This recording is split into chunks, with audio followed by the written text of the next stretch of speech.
Europa se enfrenta a uno de los desafíos más grandes, en particular lo que corresponde a la seguridad, en especial la crisis de inmigración o de los refugiados, pero que es más grave todavía es el terrorismo en toda Europa, que no ha terminado y que cuesta muchísimo dinero a los Estados miembros y a la Unión Europea. En la lucha contra el terror, la Unión Europea está haciendo frente gracias a diversas medidas legales para luchar contra el fenómeno, entre ellas, por ejemplo, el PNR, que todavía no ha sido aprobado, pero que está en buen camino, lo que permitirá a las compañías de aviación, entre otras cosas, conocer la destinación final de un posible terrorista. Frente a la inmigración y a la política de refugiados, también está estableciéndose una serie de disposiciones legales para hacer frente a esta situación. Hemos invitado al eurodiputado Agustín Díaz de Mera, quien pertenece a la Comisión Parlamentaria de Libertades Civiles, Justicia y Asuntos de Interior, para que nos explique cuál es la situación. Díaz de Mera es además pertenece al grupo del Partido Popular Europeo y a esta comisión. Muchas gracias por aceptar nuestra invitación. No, gracias a usted, muchas gracias. Bien, entonces la pregunta está ahí. ¿Cuál es la situación en cuanto a la lucha del terrorismo a nivel europeo? ¿Qué está haciendo Europa? Bueno, hay que empezar por decir que la seguridad es una cuestión nacional. Entonces, ¿cuál es el rol de Europa en el ámbito de la seguridad? Pues es el rol vinculado a la confianza, primera C, a la colaboración, segunda C, y a la cooperación, tercera C. Esos son los tres elementos de los que cuelgan montones de iniciativas legislativas que tienen que ver fundamentalmente con reforzar el rol de la Oficina Europea de Policía, el rol de Europol. ¿A través de qué? Pues a través de darle la vitalidad que deriva de un reglamento. Ahora mismo Europol cuelga de una decisión del Consejo. A partir del 1 de mayo... Europol es la policía europea, ¿no? Un poco me podría explicar. Bueno, voy a aclarar rápidamente sí, eso. Sí. Europol es lo que acabo de decir, confianza, cooperación y colaboración. No es en puridad la Policía Europea que tiene, digamos, no es el FBI, ni será nunca el FBI, no, eso es otra cosa. Entonces, como decía, Europa refuerza sus estructuras de seguridad y a Europol, a partir del 1 de mayo, va a tener la consideración de un reglamento. ¿Un reglamento qué es? Un reglamento es de obligado cumplimiento de los Estados miembros. Una ley europea. Eso es, la de mayor rango. ¿Y qué es lo que ha hecho Europol? No solamente para prevenir, sino para reprimir toda esta lacra terrorista que se puede simplificar de una manera letal en las siglas Daesh, en el acrónimo Daesh. Pues tiene varios instrumentos. Uno de ellos es el IRU, que lleva poco más de año y medio funcionando, que es una plataforma que sirve para detectar mensajes y propaganda terrorista en la red y los procedimientos con los servidores para desarticularlos. Otro es el instrumento que tiene que ver con cortocircuitar los flujos ilícitos económicos que sirven para fortalecer y para financiar el terror. Eso se llama el TFTP, por sus siglas en inglés. Luego hay una estructura propia de lucha contra el terrorismo, el ECTC, en el seno de Europol. Y luego hay varios instrumentos que se denominan focal points, que tienen como objetivo singularidades. Por ejemplo, vehículos, por ejemplo, extranjeros, los combatientes extranjeros. En fin, Europol es un instrumento utilísimo. Pero luego hay, como usted ha dicho y ha dicho muy bien, otros instrumentos que cooperan o colaboran. El control de las fronteras. El control de las fronteras marítimas, aéreas y terrestres es la garantía inequívoca que permite la libertad de tránsito, uno de nuestros valores fundamentales en el espacio Schengen. Bueno, pues para que circulen con libertad los ciudadanos, como circulan las mercancías y los bienes y servicios, para que circulen con libertad de ciudadanos hay que hacer una protección mucho más potente de las fronteras exteriores de la Unión. Y para eso hay un instrumento en marcha, hay varios, pero hay uno en marcha del que soy ponente, que se llama el Reglamento de Entradas y Salidas, que tiene unos componentes técnicos muy sofisticados, pero que, para no confundir a nuestros espectadores y oyentes, consiste en pasar las fronteras de una manera más segura y pasar las fronteras de una manera más rápida. Y luego el PNR, al que usted se ha referido también. También estamos con las dichosas siglas en inglés. Passenger Name Record, es decir, los datos de los transportistas que tienen que recopilar junto con las autoridades acreditadas de los estados, tienen que recopilar los datos, una serie de datos, que van a servir para identificar en términos de trazabilidad a sospechosos o a personas que puedan ser susceptibles de cometer un atentado. De modo que Europa lo que está haciendo es fortaleciéndose en el ámbito de la cooperación y de la colaboración para luchar junto con los Estados miembros para luchar contra el terror. Pero hay otros, frente al terror, es muy difícil, quiero decir, luchar contra él. Por ejemplo, bueno, hablemos de los lobos solitarios, como le llaman, o hablemos de personas que absolutamente no tienen, irreprochables y de repente se vuelven terroristas, o el problema de las cárceles. No sé qué ha hecho la Unión Europea a favor para evitar precisamente la concienciación en las cárceles de Europa, que muchos de los terroristas de hecho salieron de estas cárceles convertidos al islamismo extremista, ¿no? ¿Qué puede decirnos al respecto? A ver, me alegro de la formulación de esta pregunta porque vamos a volver de una manera pedagógica a otras 3 Cs. Bueno, el RAM es la red para luchar contra la radicalización y ahí Europa ha puesto mucho dinero y muchos medios. ¿Dónde tiene que actuar el RAM? 3 Cs, en las comunas, en los colegios y en las cárceles.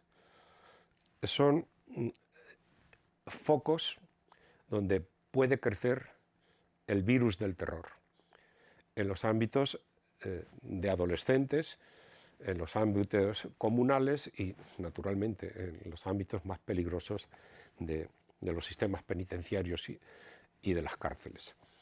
Hoy, lamentablemente, con mucho dolor, pues conmemoramos los ataques terroristas del 22 de marzo del 2016 aquí en Bruselas. Y hoy me ha emocionado escuchar al rey de los belgas decir: quiero sentir el dolor de Bélgica. Bueno, una frase emotiva y una frase llena de sentimiento, pero que resume el dolor de todo un pueblo y el dolor de toda Europa. Hay que luchar contra la radicalización, fundamentalmente en los escenarios a los que me acabo de referir, y hay que hacerlo con mucha inteligencia y con mucha determinación. Bélgica. Bélgica es un país de acogida y es multicultural. No hay nada más que salir a la calle y ver el transporte público y ver que estamos en presencia de una comunidad muy cosmopolita, y además una comunidad donde hay altos niveles de integración, donde hay concejales, donde hay alcaldes, donde hay ministros. Bélgica ha podido convivir y ha podido hacer efectiva la integración, pero la han atacado. Y los que la han atacado, como en el resto de Europa, 99,9% eran europeos. No eran gentes venidas de Siria o de Irak en origen, aunque se hayan deformado, no formado, aunque se hayan deformado allí, en muchos casos para venir a atacar aquí.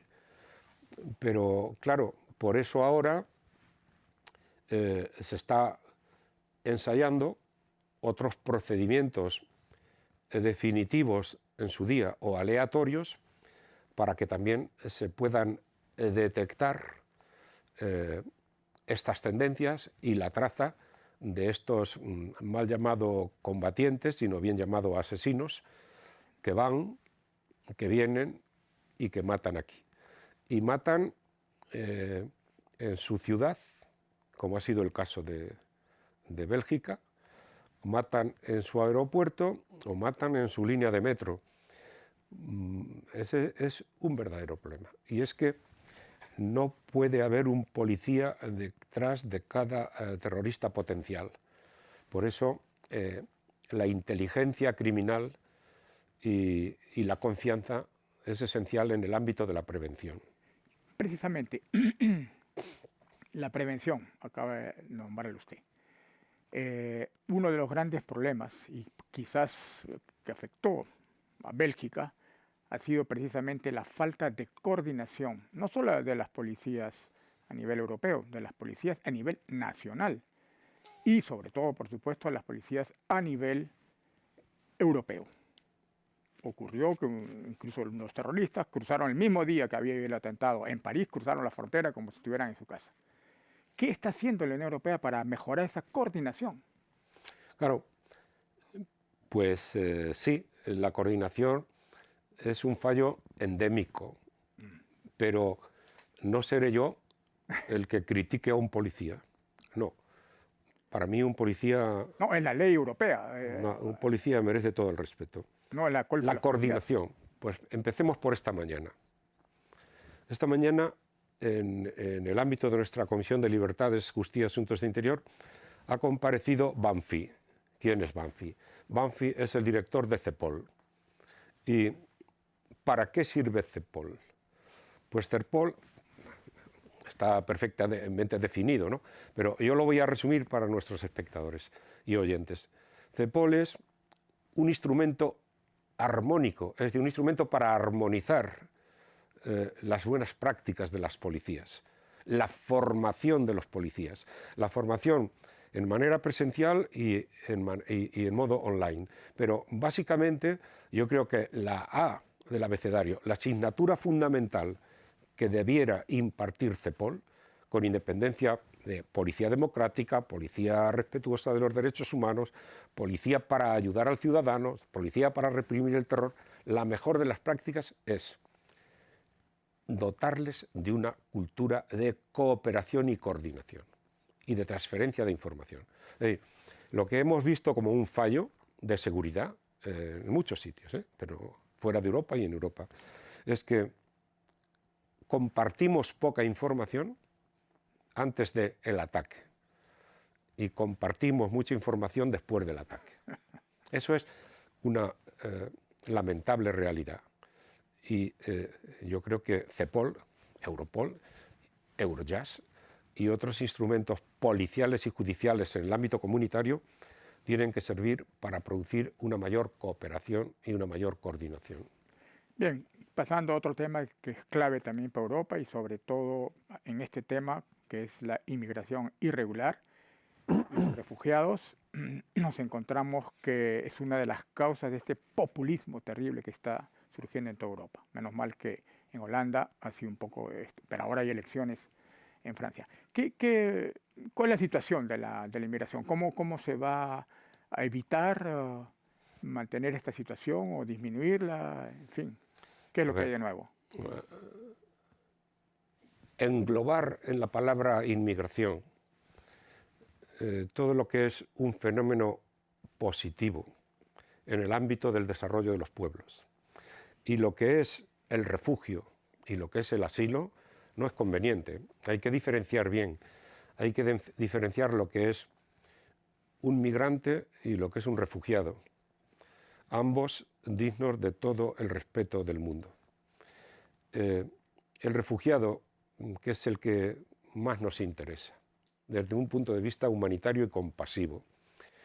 El refugiado tiene derecho inalienable que deriva de la Convención de Ginebra y de su artículo 51.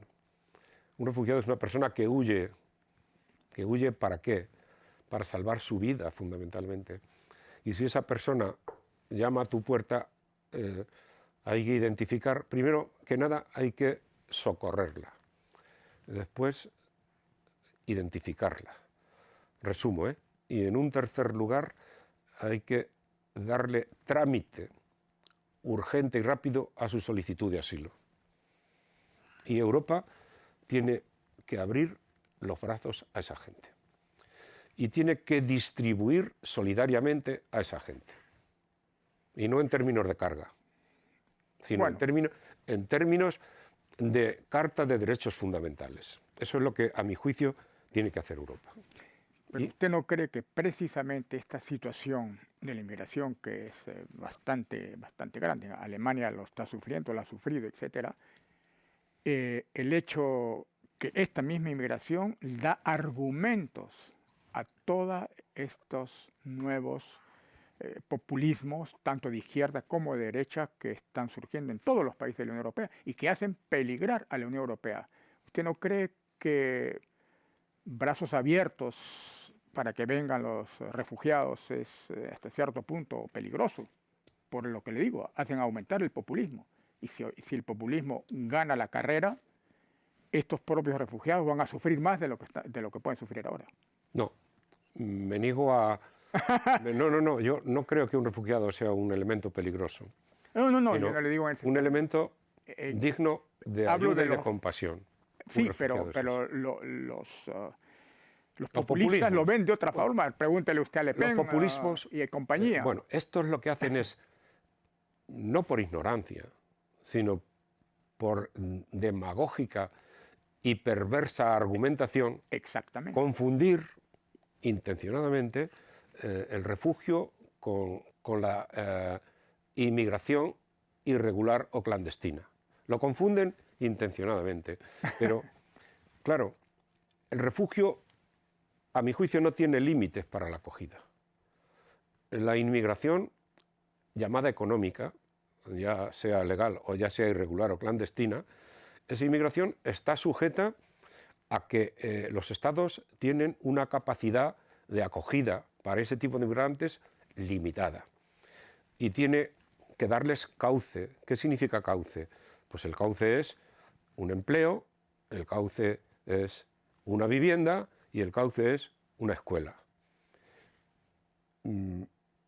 Si no tienen esas condiciones y no hay capacidad de darles estas prestaciones, hay una directiva de retorno y hay convenios bilaterales de retorno.